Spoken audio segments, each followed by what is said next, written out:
Hey guys! Oh hey Adam, what's up? You going to Fireball this year? Maybe. Yeah, I think we are. Oh yeah, I remember last year. That was so much fun. I bring the party. Got just what you need to hit the flow. Girl, I like your body. You wanna leave your man and I know it. All the beautiful ladies in your body, I love you. I'ma make you go crazy. I know you want me. I'm on the floor now, can't escape it now. You want me. You want me. Aren't you a freshman?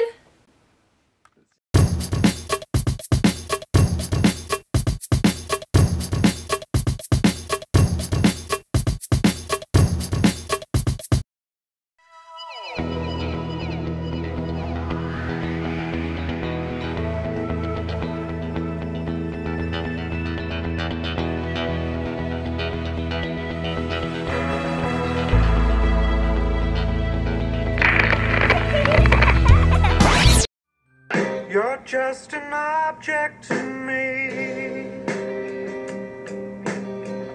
I'd like to get to know you better. Paste you across my body. You're just an object to me.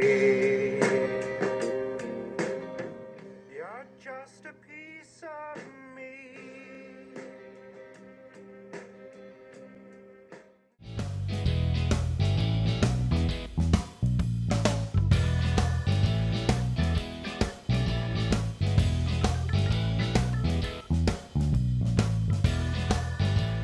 Last semester, Hamlin University's Anthropology Department stirred things up a little by trying out a new idea.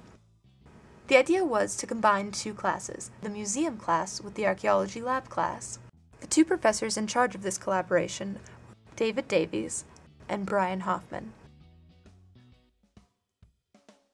My class is basically an introduction to the most critical lab techniques that archaeologists use, and so it includes things like cataloging and some very standard sorts of analysis. So students learn about how to analyze Native American ceramics and stone tools, animal bones, so cover a lot of real basic skills. I like it to be where they're learning the skills, but they're also kind of starting to think about what objects mean. I've been teaching it as long as I've been at Hamlin, every other year. And the class focuses on the social context of museums, the way that museums are designed, the way that museums are used as educational places, the way that people visit them, and the way that this relates to sort of the general history of exhibitions showing things to people in public contexts.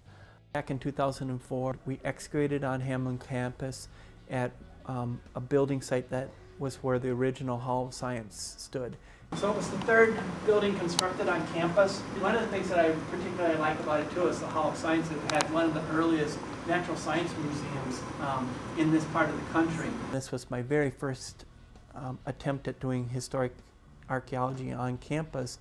Wasn't quite sure what we would even find, and I was just pleased that we found bricks. So the Hamlin Methodist Church, and we call it the Hamlin Methodist Episcopal Church, or that's what it was called at the time. The Hamlin Methodist Church, the original church there that had burned down in 1925. We started that excavation in 2007, found the foundation, which I was really excited about. It was a building destroyed by fire. And so we found lots and lots of evidence of fire, these sort of masses of conglomerated charcoal and wood and metal all sort of melded together, lots and lots of glass. My favorite is all the stained glass from the windows. It's because they're so colorful. See all those shards. In the church site, when we were digging down through that sand and gravel fill, we found toys. We found a marble, a little toy ring. Then inside the church, part of the reason why we think that it was the Sunday school room, is that we found a whole bunch of the short safety scissors with the blunt ends instead of the sharp ends. Dave Davies has been teaching this museum class, and so at one point in time I suggested that maybe a student of his or a group of students could design the next exhibit after the next excavation. I thought, wait a second, here's a professor who's digging up stuff, and he's going through the archaeological process of excavation and talking to students about that and all the different stages of that. And then I thought, I've got this need in my class for students to work on projects, that are larger than just one person. And I thought to myself, oh, maybe there's a way to work this out. We basically figured out that he's got an excavation every other year, and I've got a museum class every other year, and we could have the museum class work with the archaeology class. We could have them work on different parts of the same project and then sort of find places where they might overlap once or twice during the semester. Do you guys know what this is? I have no idea. Since it was in a church, there have been thoughts of maybe it was a giant glass, say, baptismal bowl or something on the altar. The turtle. Ooh, the hunk. What we're doing is we are taking the objects that were found in that dig and we're making an exhibit. Oh yeah, actually every year we do a design competition. So the students' final project, during the final section that's allotted to us, the 2-hour block, the students are tasked with giving a 10-minute pitch, basically a sales pitch or a design presentation about the exhibit project that they've been working on for the last half semester or more. They do it in front of a 6-person panel of judges. And the judges are 2 members from the community, 2 members from the university, 1 member of the previous class from the previous year, and then another member usually from the church where a lot of the excavation took place. And they will choose the best exhibit. Ultimately, what we would like to develop is this sort of 3-part class in which students participate in various different ways. Quite frankly, there are very few opportunities for archaeologists and cultural anthropologists to get together to work on projects like this. And the students seem to like to work in groups. They seem to like to have a sense that there's a larger meaning to their classwork. I think it's really great. I think it would have been much more difficult to try to create, a museum or an exhibit about something that we couldn't really apply a real life kind of aspect with, if you know what I mean. The way that I've been thinking more recently is I don't understand why we don't just do more collaborative classes because there are lots of natural connections between different classes. I think it'd be a cool idea. It kind of puts students more in touch with what's going on academically in other courses. It's more about the way that you make students' work meaningful in a larger context. So how can you make 2 classes or 3 classes, how can you have them overlap in ways that the work students do is not just an assignment that the professor grades, but contributes to something, I don't know, larger in some way. In working together with Professor Davies' museum class, I do hope that we will have a traveling exhibit that can go from the Hancock Elementary School to the church to the community center to Hamlin University and just be in different places and let people get a sense of what's going on. It's about the meaning of objects, the meaning of material culture, and even more than just that these things have inherent meaning, but that we give them meaning and that the meaning changes, and it changes in part with the relationships with people and objects. And so that's, sort of my big picture. That's always what I'm trying to communicate in the class and really in almost everything that I do.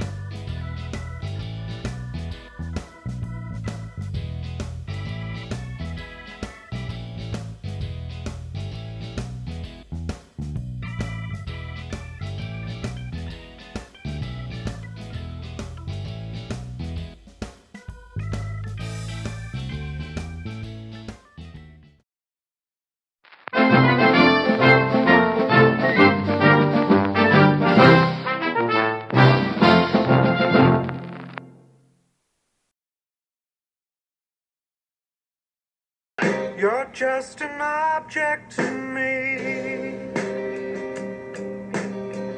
I'd like to get to know you better.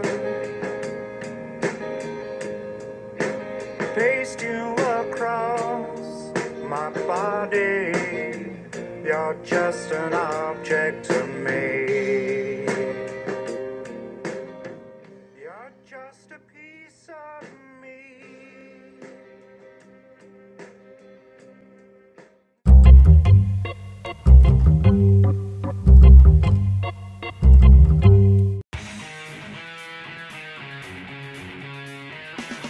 Have you ever dreamt of being a filmmaker? Well, this might be your chance. Piper Vision is hosting its second annual 5-Minute Film Festival. It'll be in May, so you have all year to make your film, but it can only be 5 minutes long. For more information, you can find us on Facebook or email us at pipervision@gmail.com. Good luck!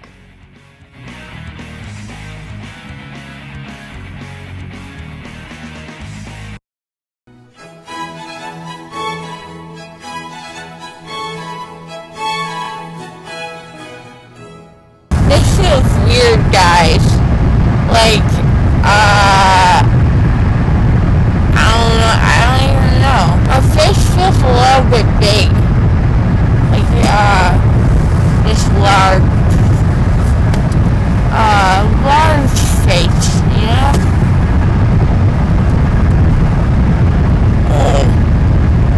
My teeth look really gross.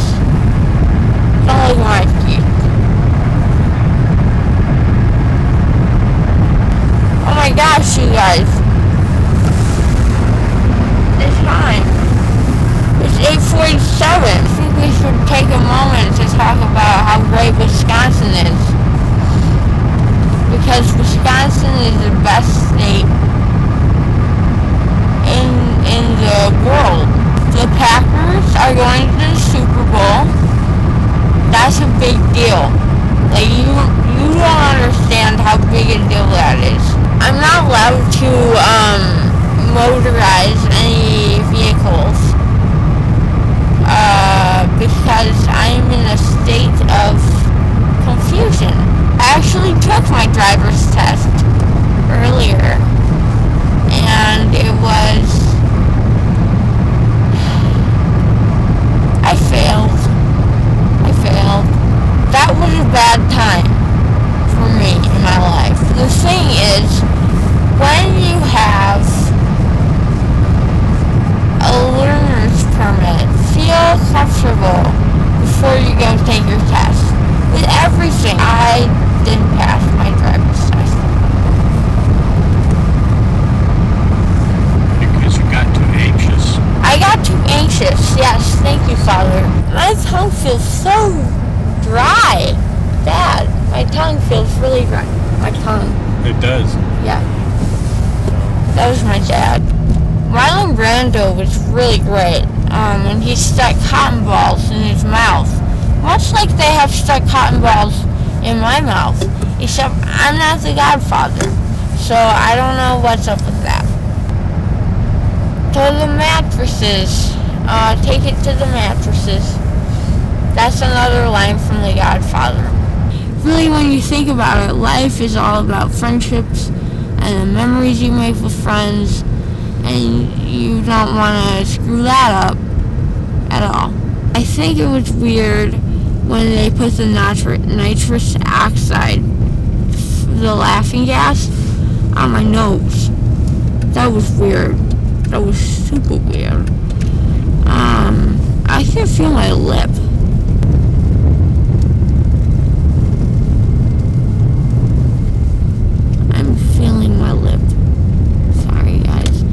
One thing I would take away from this experience is